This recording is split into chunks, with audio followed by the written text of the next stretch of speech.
morning and welcome to Let's Talk Housing. Today we are very pleased to be joined by Assemblyman Steve Stern, who represents the 10th Assembly District, which covers large part of the town of Huntington. Welcome.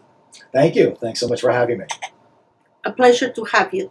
One of the major consequences of COVID are the foreclosures that are occurring at an alarming rate, not only in the state of New York, but mostly in Suffolk County. What are your thoughts about that? Well, these are challenging times. Right? We are hopefully, God willing, coming through a pandemic.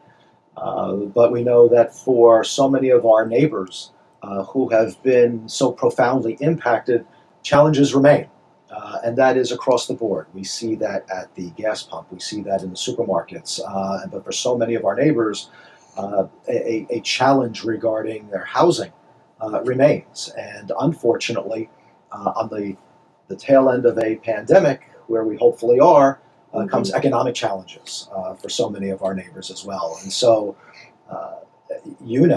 and I know very well that while we're not in 2008, there certainly are signs of an economy that might be heading towards challenging times.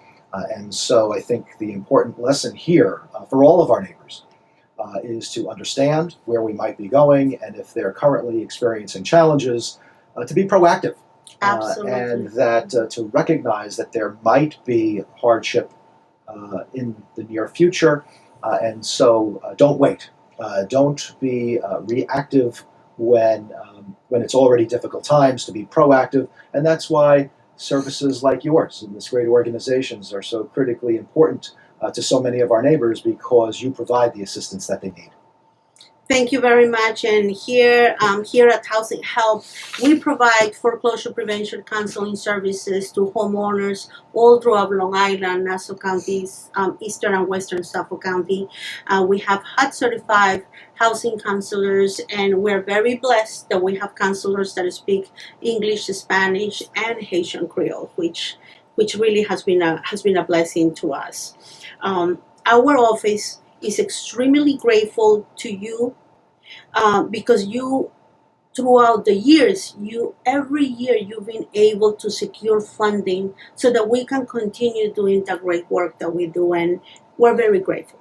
Well, it's my privilege, and Pilar, you know very well that securing funding, particularly during challenging times, is not easy. But I'm very proud to be able to deliver much needed funding to really outstanding organizations like Housing Help.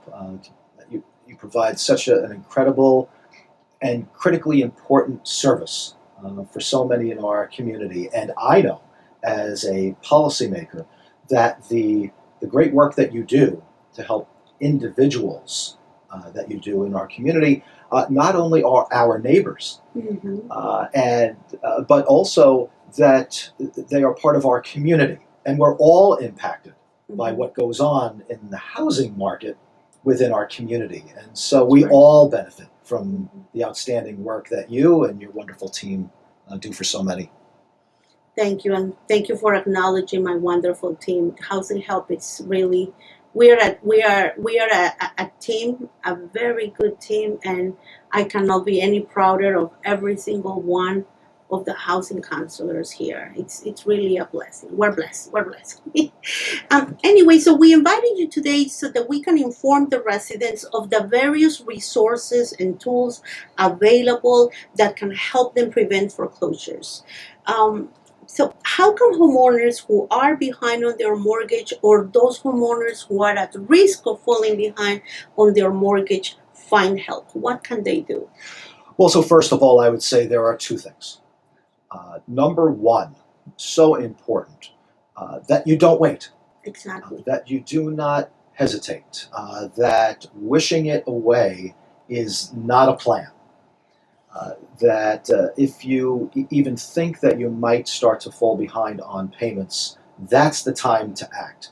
There are so many potential solutions out there and so many resources that could be of assistance, but you know this better than anyone, that those resources become fewer and fewer the longer that you wait. So I think that's the most important lesson from today, is that none of us can afford to wait Exactly. if you see that that's going to be an issue in the future. And so, what does that mean?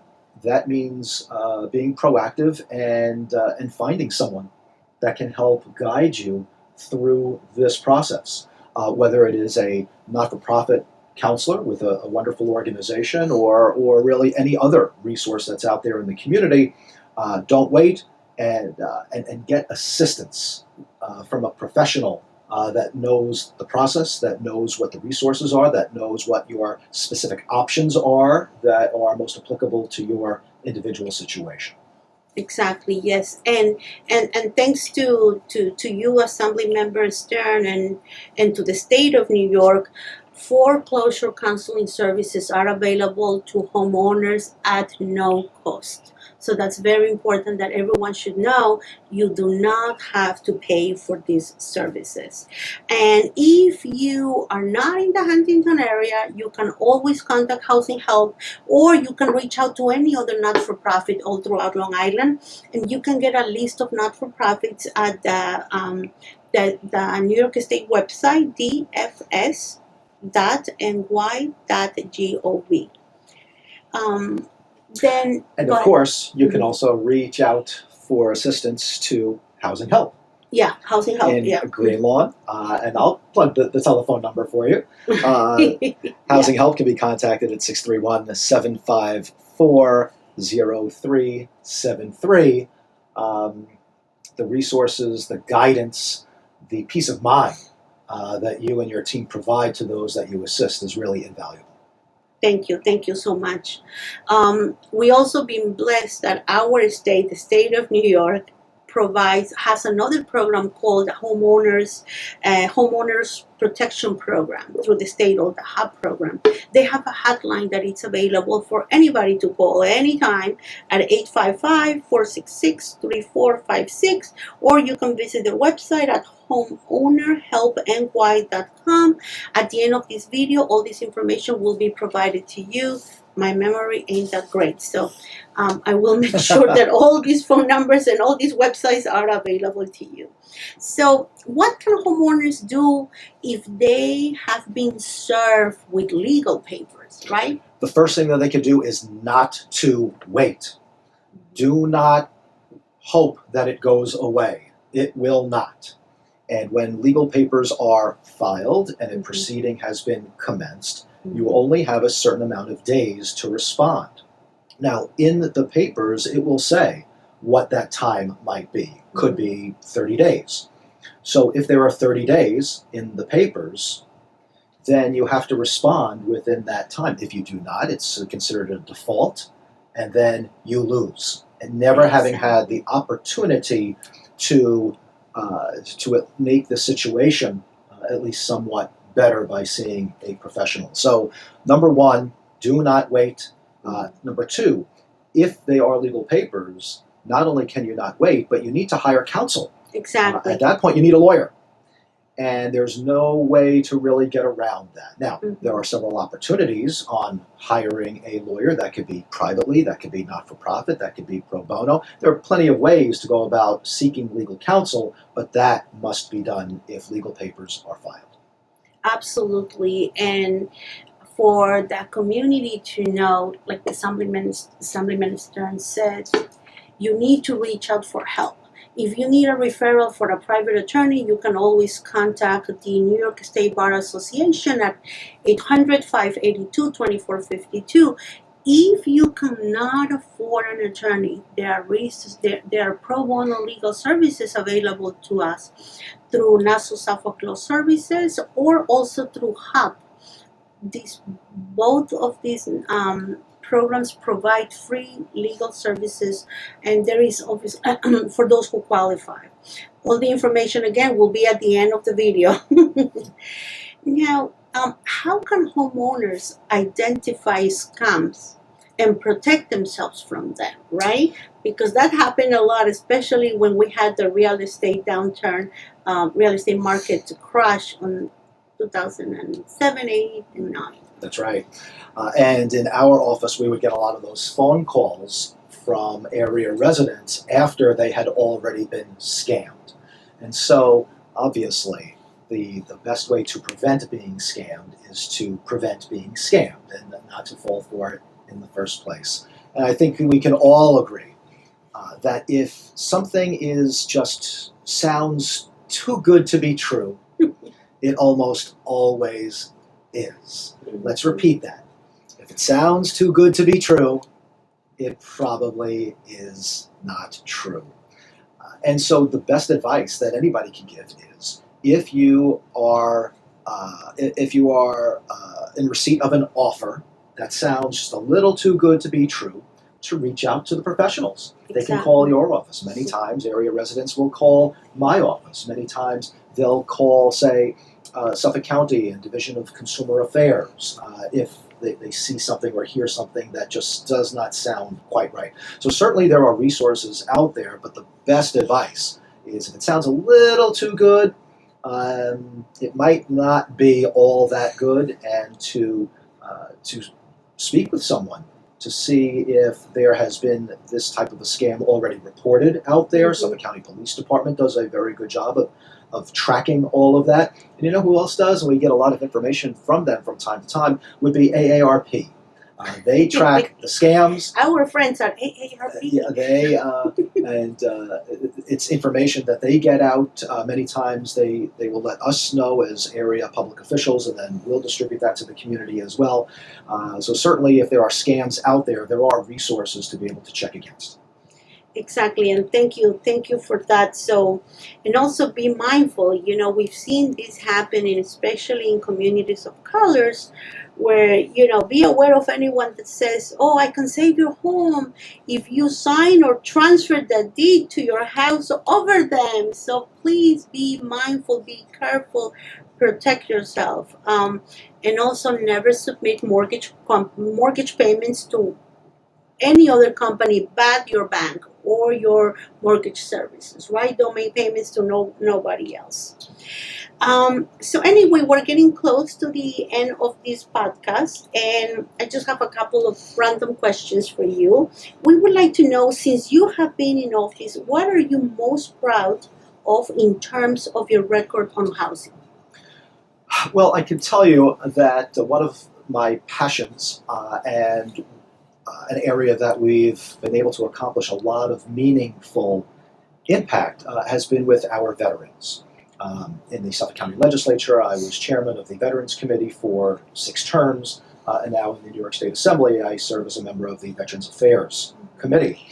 Suffolk County is home to the largest number of veterans in all of New York State, and that's something that we're very proud of. But unfortunately, when men and women who've served our great nation come home, they come home with a lot of challenges.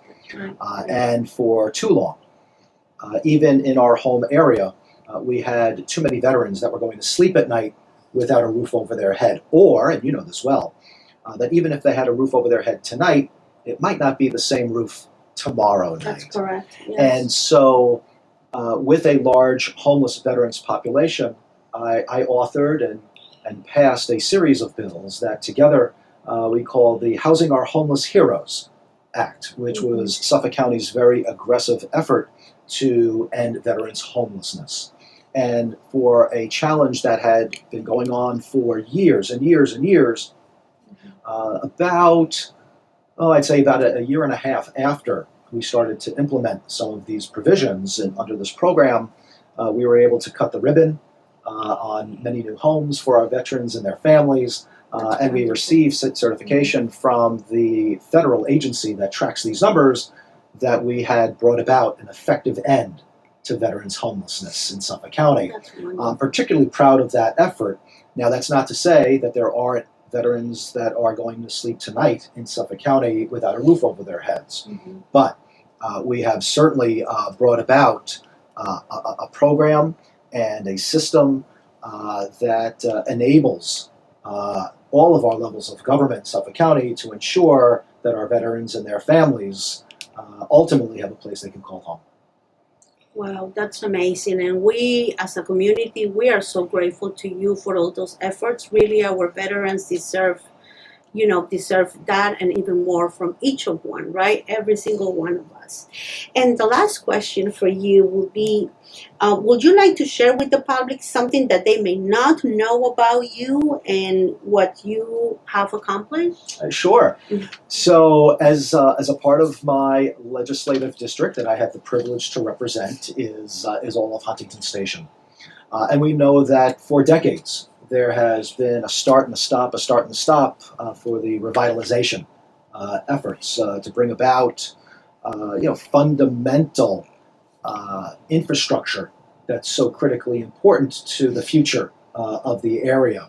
And so, what a lot of our neighbors, particularly Huntington Station, might not know is that working with Senator Jim Doran, we were able to deliver the millions of dollars necessary to finish off the plans for sewer infrastructure for Huntington Station. Beginning very shortly, they are going to start digging up New York Avenue and laying the pipe necessary for economic development, for new housing opportunities, the infrastructure to protect the integrity of the water that we drink. Exactly. Because we live right on top of a sole source aquifer where we get all of our drinking water from. Mhm. And so I'm extremely proud of efforts there to bring the millions of dollars home from Albany and getting our fair share after decades of not being able to do that. That's been decades. And Yeah. and this is something that I have been working on since my earliest days in the county legislature. And so to be able to go from idea to planning to legislation to bringing home the necessary resources to finally putting a shovel in the ground is very gratifying for me. But much more importantly, a real game changer for Huntington Station and our wider region overall. So look for those shovels in the ground shortly. And with that will come cleaner water, cleaner air, better housing opportunities, and of course economic development moving forward for Huntington Station that's going to benefit us all. Absolutely. Assemblymember Stern, if anybody would like to contact you, what is the best way to contact you? Anybody could always get me at my office. Mhm. My number is 631-271-8025. Or you can always shoot me an email. I am Stern S at nyassembly.gov. Hopefully everybody knows that our office is open. We are accessible. We are very proud of our record in being responsive and providing meaningful assistance to those we have the privilege to represent. So anybody that needs assistance should certainly never hesitate to contact my office. Excellent. Thank you so much for being here today. Thank you for having me. Thank you. And this will be the end of our second Housing Help podcast. Thank you very much.